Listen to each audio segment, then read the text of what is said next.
High Admiral Vexterra of the Galactic Council stood at the viewport of her shuttle, her iridescent scales reflecting the golden sunrise breaking over Earth's horizon.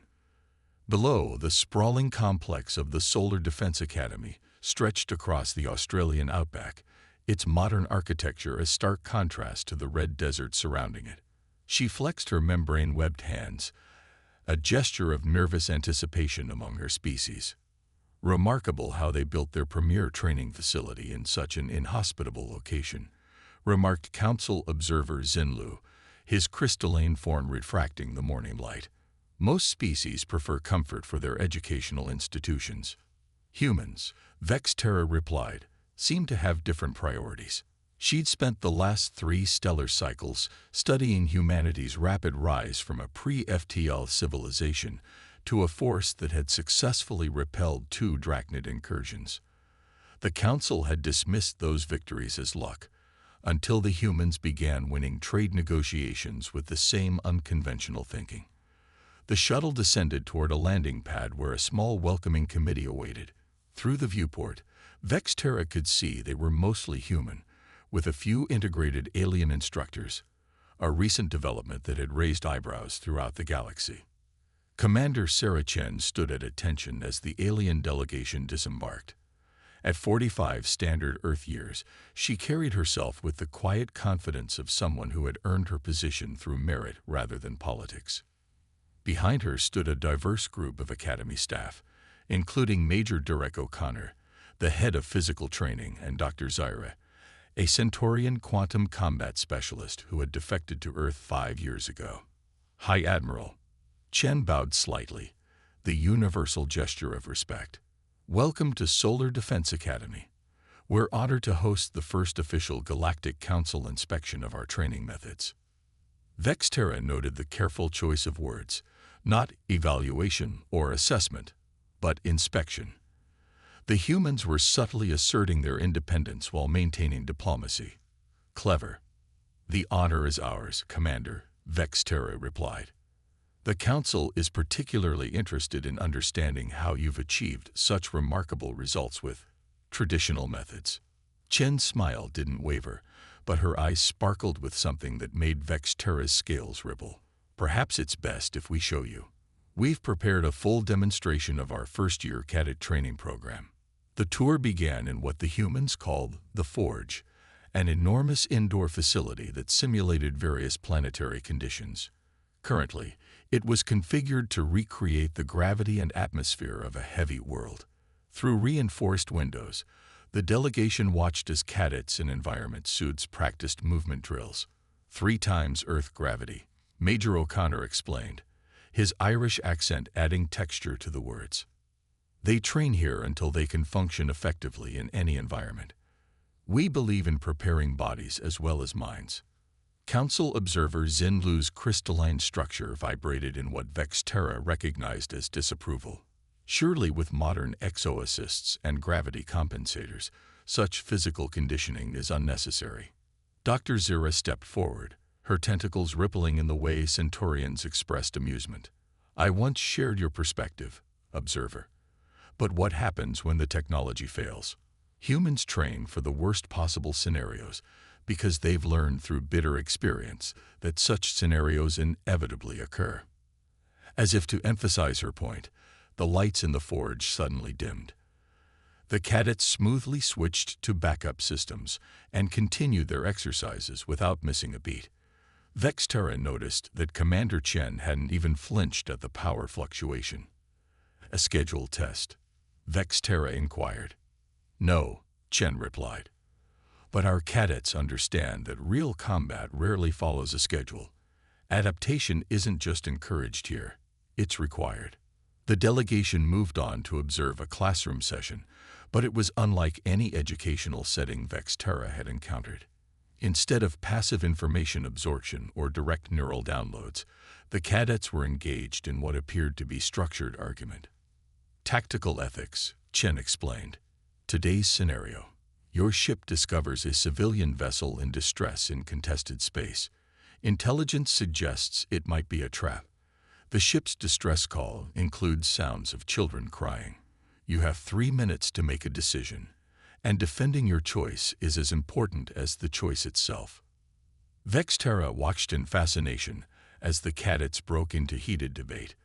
They cited regulations, historical precedents, and ethical frameworks, but also discussed gut instincts and moral imperatives. The instructor, a veteran with artificial legs, maintained order but never indicated which answers were correct. You train them to question orders. Xinlu's crystalline structure had taken on a distinctly reddish hue of concern. We train them to think, Chen corrected. The galaxy is too complex for blind obedience.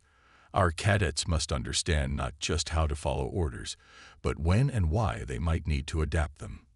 The tour continued through various facilities, each revealing another layer of what made human military training unique. In the biotechnology lab, cadets learned to service their own equipment, not just maintain it, but modify and improve it. In the psychology center, they underwent stress testing that seemed unnecessarily intense to the alien observers. But it was the afternoon's demonstration that truly captured the essence of human training.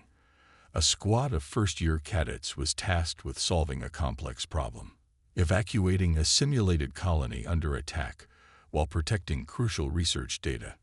The catch: the simulation randomly changed parameters every few minutes. Vexterra watched as the cadets adapted to each new challenge. When their advanced tech was disabled, they fell back on basic tools. When communications went down, they used hand signals. When the environment turned hostile, they shared resources and protected their weakest members. They're not just training soldiers, Vexterra realized aloud. You're creating problem solvers who can fight. Chen nodded.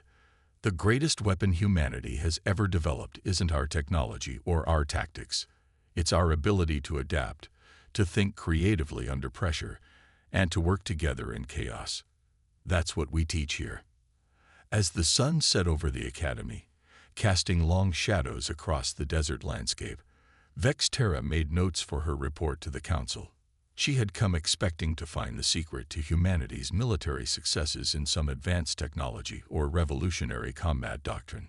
Instead, she was discovering something far more intriguing and potentially more dangerous. The humans weren't just training warriors. They were cultivating a mindset that made every graduate a potential game-changer in galactic affairs. Their greatest achievement wasn't in teaching combat skills, but in systematically developing the traits that had allowed humanity to survive and thrive against all odds: resourcefulness, adaptability, and an unshakable determination to overcome any challenge. And this was only day one of their inspection. Dawn broke over the Solar Defense Academy with a crimson intensity that matched the tension in High Admiral Vexterra's scales. The second day of inspection would focus on what Commander Chen had cryptically called mental resilience training, and already the Admiral was questioning her species' assumptions about human psychology. The delegation assembled in an underground facility nicknamed the Labyrinth. Unlike the previous day's physical training areas, these chambers were designed to challenge the mind. The walls seemed to shift subtly, creating an unsettling effect that even the normally stoic Xinlu noticed.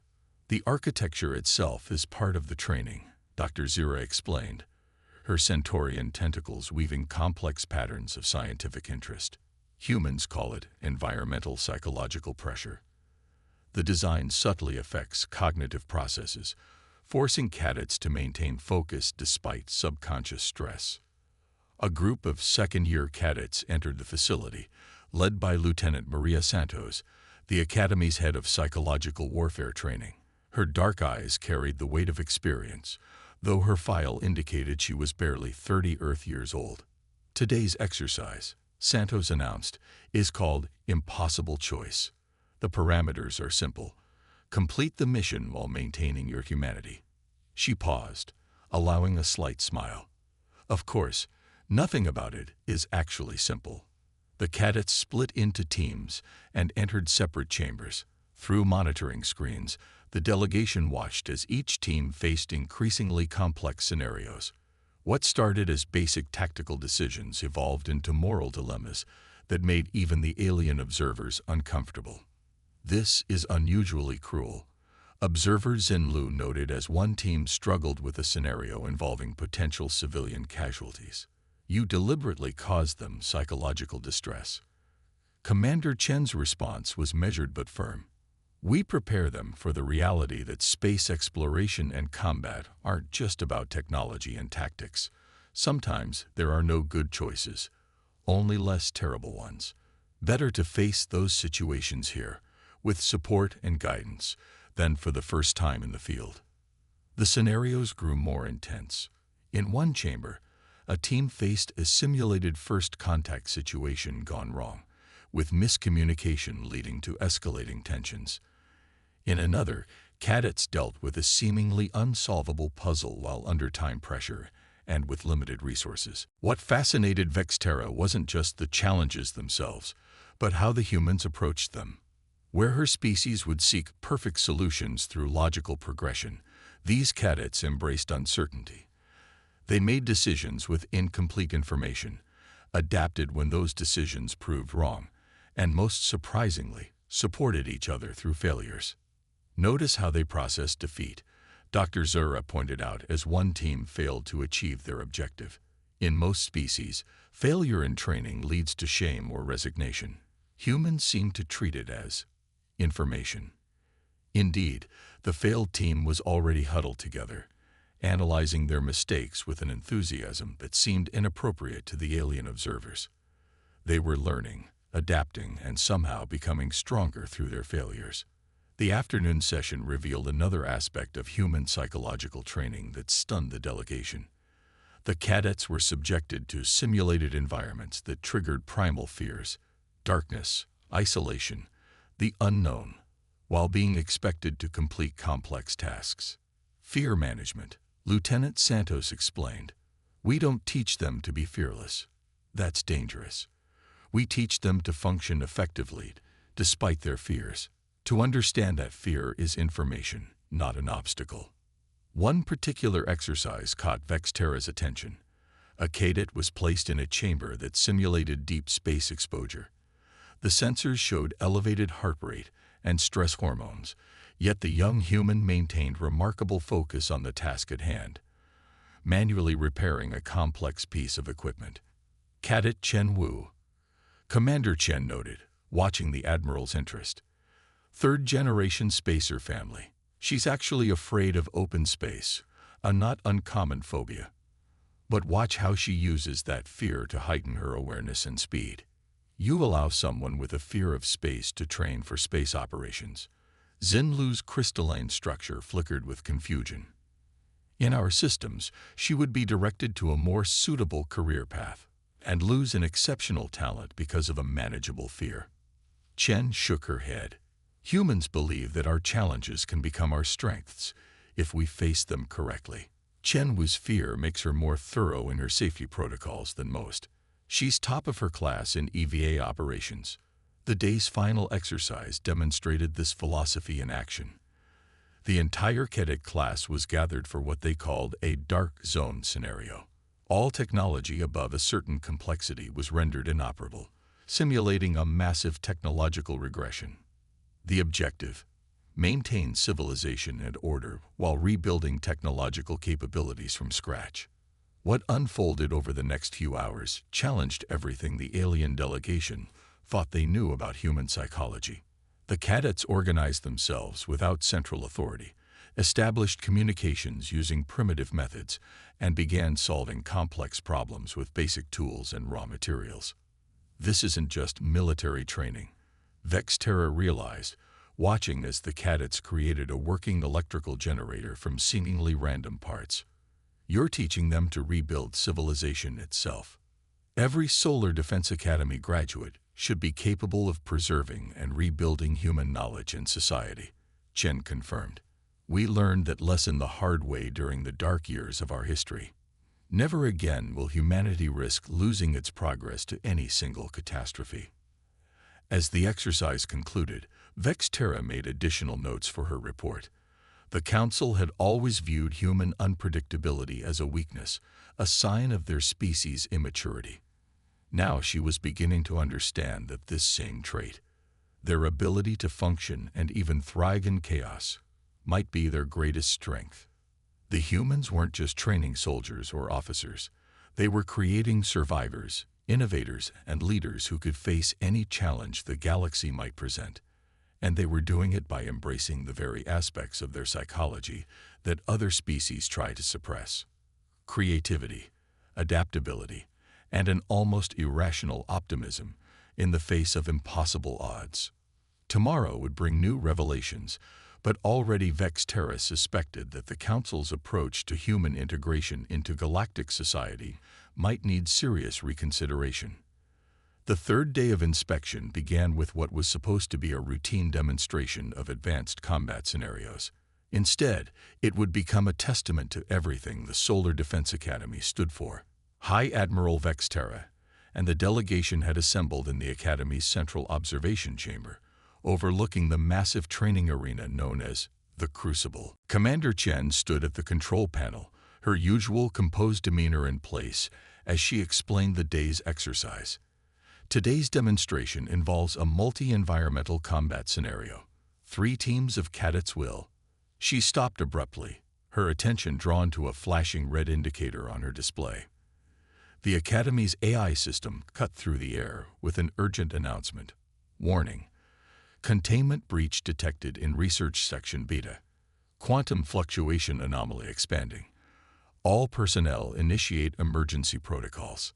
The alien delegation watched in alarm as warning lights bathed the facility in crimson. Through the observation windows, they could see the training arena's environmental systems beginning to malfunction, creating patches of warped spacetime. "What's happening?" Xin Lu demanded, his crystalline form vibrating with concern. Dr. Zira's tentacles writhed in recognition. "The Quantum Combat Research Lab. Something's gone wrong with the experimental phase shifter." Her voice carried the weight of understanding just how dangerous the situation was. "The containment field is failing." Before the aliens could process this information, they witnessed something that would challenge their understanding of human nature. Instead of evacuating, the cadets in the arena were already organizing themselves, moving with practiced precision despite the chaos unfolding around them. Cadet Chen Wu, who they'd observed the previous day, had taken charge of one group. "Team Alpha, establish a perimeter." "Beta Team, we need those environmental stabilizers online." "Gamma, prepare for quantum shield deployment." Commander Chen's voice remained steady as she accessed the emergency systems. "This is not a drill. All cadets execute Protocol Omega-7. Containment teams to Research Section Beta. Medical teams on standby." Vex Terra watched in fascination as the humans transformed their training exercise into a real-world emergency response. The cadets weren't panicking. They were adapting, using their training in ways their instructors had never explicitly taught them. The quantum anomaly was growing, creating pockets of distorted space where physics itself became unreliable. Standard containment procedures were failing, and the Academy's automated systems couldn't compensate for the increasingly chaotic conditions. "We need to evacuate," Observer Xin Lu insisted, his crystalline structure now pulsing with emergency frequencies. "This situation exceeds safety parameters." But Commander Chen was already moving to a different solution. "Cadet Wu, your team's EVA training. Can you modify the spatial anchors to create a containment grid?" "Already on it, Commander." Wu's voice crackled through the comm system. "We're reconfiguring the training arena's gravity wells. If we can synchronize them with the quantum fluctuations." The alien delegation watched in disbelief as cadets began repurposing training equipment into an impromptu containment system. They worked with a coordination that seemed impossible given the chaos around them, each team anticipating and supporting the other's needs without explicit communication. Dr. Zira's tentacles twisted in scientific excitement. "They're creating a recursive quantum loop using training equipment. It's unorthodox, but it might actually work." The next few minutes were a blur of activity. Cadets moved through increasingly dangerous zones of warped spacetime, setting up modified gravity generators and protective fields. Several were injured by quantum fluctuations, but their teammates smoothly filled the gaps while medical teams provided immediate assistance. "This is why we train for everything," Commander Chen explained to the stunned delegation as they watched the crisis unfold. "Not just for the scenarios we can predict, but for the ones we can't. The ability to adapt and improvise is more valuable than any specific protocol." The solution, when it came, was quintessentially human. Chen Wu's team had created a containment field using a combination of training equipment and emergency systems, but it wasn't enough to fully stabilize the anomaly. That's when another cadet, inspired by their recent dark zone training, suggested using the arena's own quantum shielding in reverse, not to contain the anomaly, but to guide it into a controlled collapse.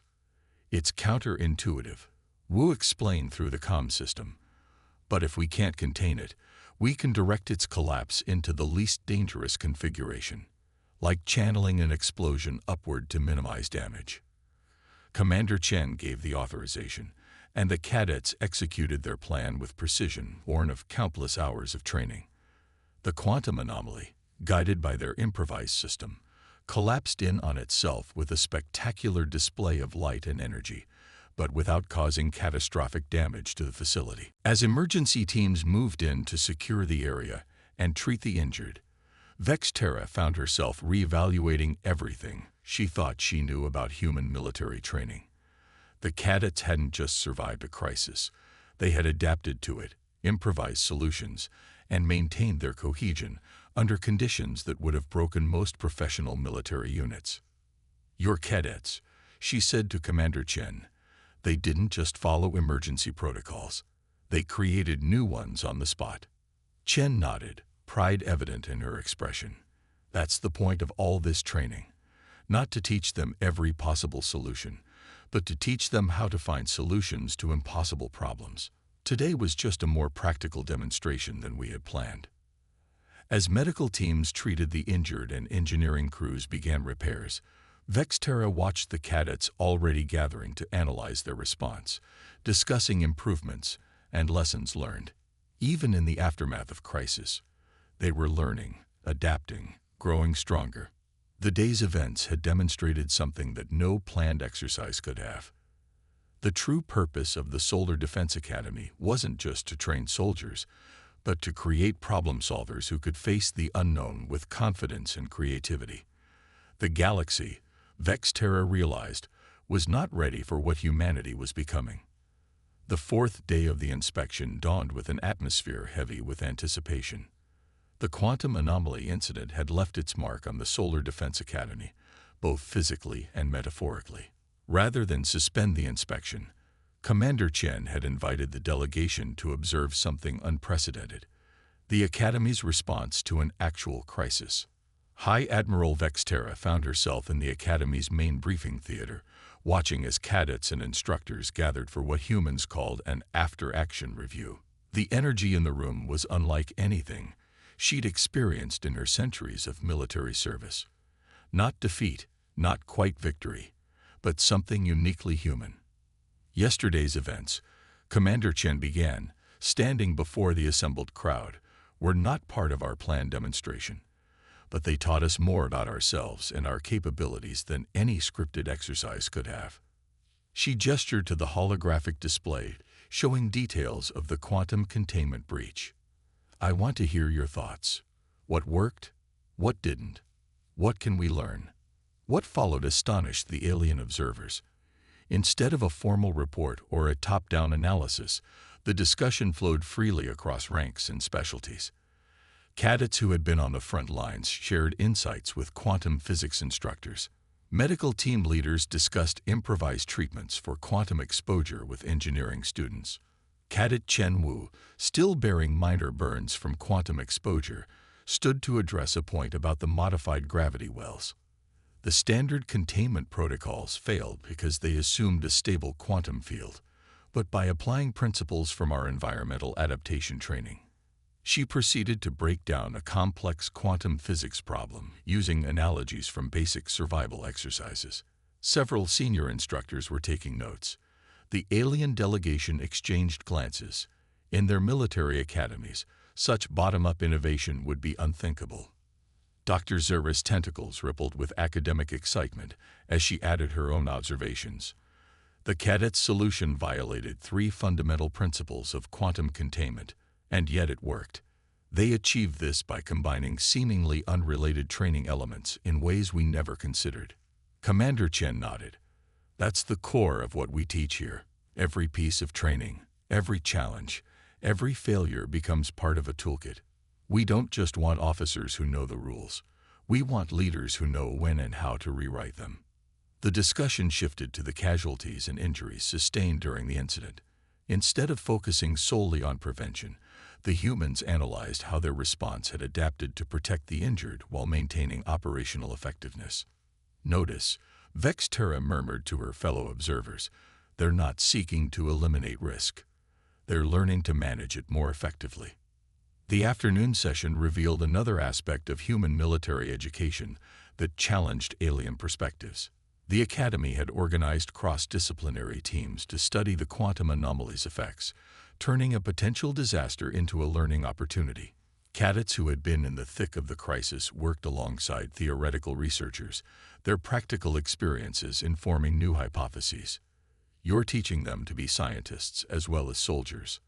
Observer Xinlu's crystalline structure flickered with confusion. We're teaching them to be problem solvers, Major O'Connor corrected. In space, the line between soldier and scientist often disappears.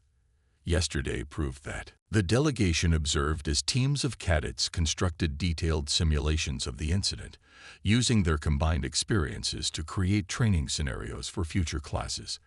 They weren't just learning from the crisis, they were ensuring that their successors would benefit from their discoveries. What struck Vexterra most was the absence of blame or recrimination. Where her own military would have launched a formal inquiry focused on identifying failures and assigning responsibility, the humans seemed more interested in understanding and adaptation. Your people, she said to Commander Chen during a brief break. They seem energized by yesterday's crisis. In most species, such an event would trigger defensive responses, a desire to avoid similar situations in the future. Chen smiled. Humanity's greatest advances often come from our responses to crises. We've learned to embrace them as opportunities for growth. It's not just about surviving the current challenge. It's about becoming better prepared for the next one. The day's final session focused on implementing the lessons learned. Changes to training protocols were proposed and debated. New safety measures were developed that incorporated both traditional wisdom and yesterday's innovations. Through it all, the cadets displayed a level of engagement that seemed to grow stronger rather than diminish with time. As the sun set over the Academy, Vexterra found herself revising her report to the Council yet again.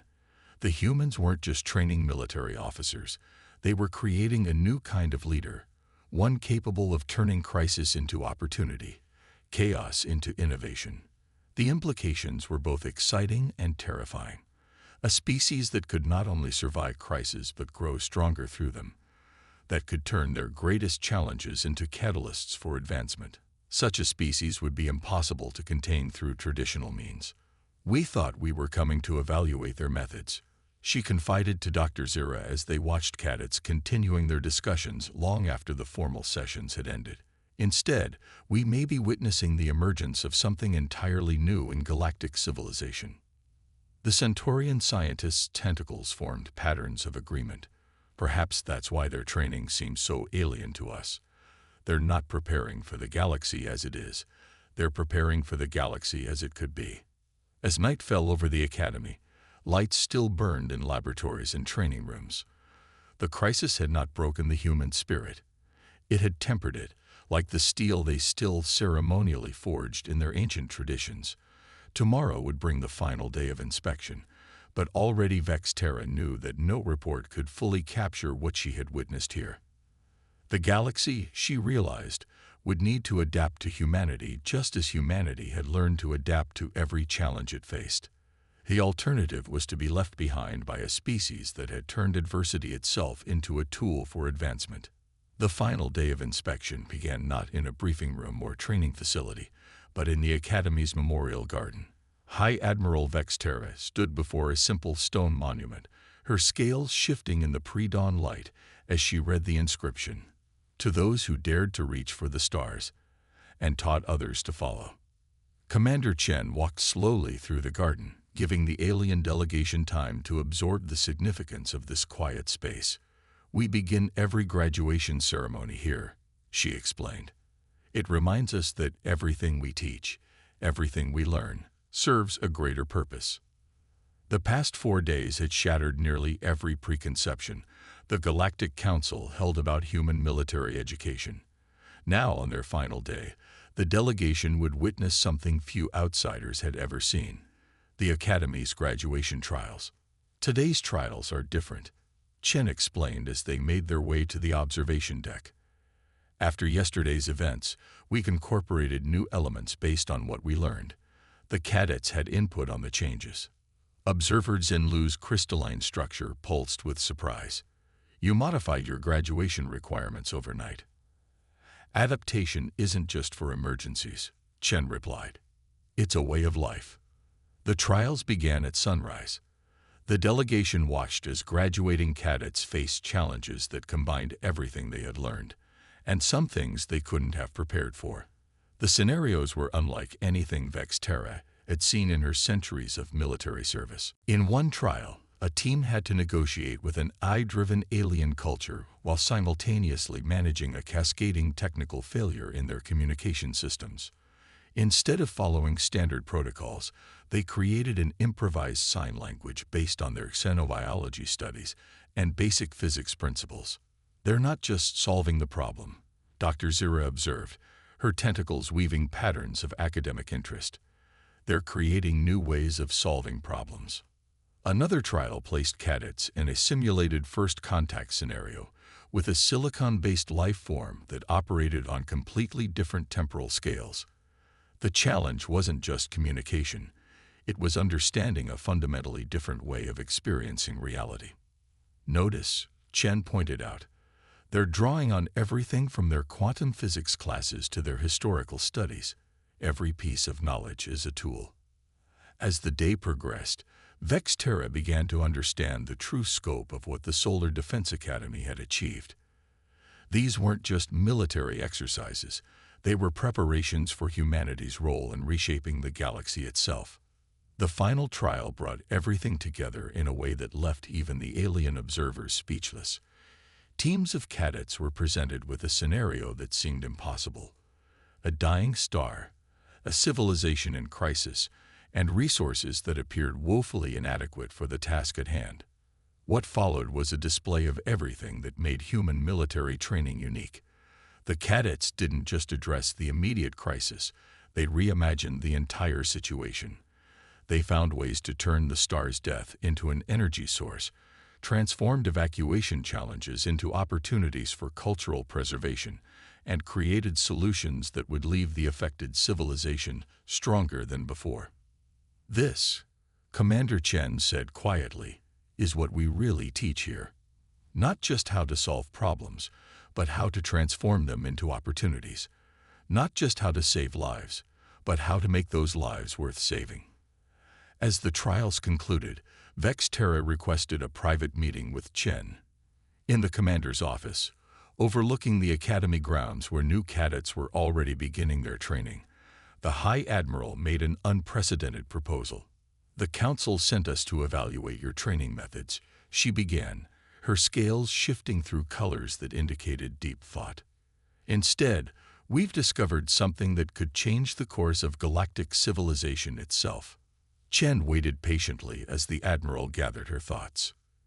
"Your academy doesn't just train soldiers or leaders," Vex Terra continued. "You're creating pioneers, beings capable of facing the unknown not just with courage, but with creativity and wisdom. The galaxy needs this. More than that, it needs to learn from it." She straightened to her full height, adopting the formal posture of her office. "I will recommend to the Council that the Solar Defense Academy be designated as a galactic center of excellence in crisis response and adaptation. Furthermore, I will propose an exchange program, not just for military training, but for sharing this uniquely human perspective on challenge and change." Chen's expression remained composed, but her eyes sparkled with interest. And how does the Council expect to handle the unpredictability this might introduce to galactic society? Vexterra's scales rippled with what might have been amusement. Perhaps it's time for galactic society to become a little more unpredictable. We've spent millennia building a civilization based on stability and control. But out there, she gestured toward the stars, barely visible in the daytime sky. The universe is chaos and change. Your species doesn't just survive in that chaos. You thrive in it. Maybe that's exactly what the galaxy needs right now. As the delegation prepared to depart that evening, Vexterra watched a new class of cadets beginning their evening exercises. They moved with the raw energy of youth, yet already showed signs of the disciplined chaos that made human military training so effective. "You know," she said to Chen, "when we first arrived, we thought we were coming to evaluate a primitive training system that somehow produced remarkable results. Instead, we've discovered that humanity isn't just reaching for the stars. You're teaching the stars themselves new ways to shine." Commander Chen smiled as she watched her cadets, the future of both humanity and perhaps the galaxy itself, training under the setting sun. "That's the thing about humans," she replied. "We've never been satisfied with just reaching for the stars. We want to understand them, challenge them, and ultimately, help them grow. Because in the end, that's what all this training is really about, not just surviving the future, but helping to create it." As the alien ships lifted off into the darkening sky, their lights mingling with the first stars of evening, the Solar Defense Academy continued its work. In classrooms and training grounds, in laboratories and simulation chambers, the next generation of humanity's guardians and guides prepared themselves for whatever challenges the galaxy might present. They trained not just for war or peace, but for something greater, the endless possibility of what might be, and humanity's role in helping to shape it. And in doing so, they were proving what their species had always known, that the greatest adventures, the most important discoveries, and the truest victories come not from following established paths, but from daring to forge new ones.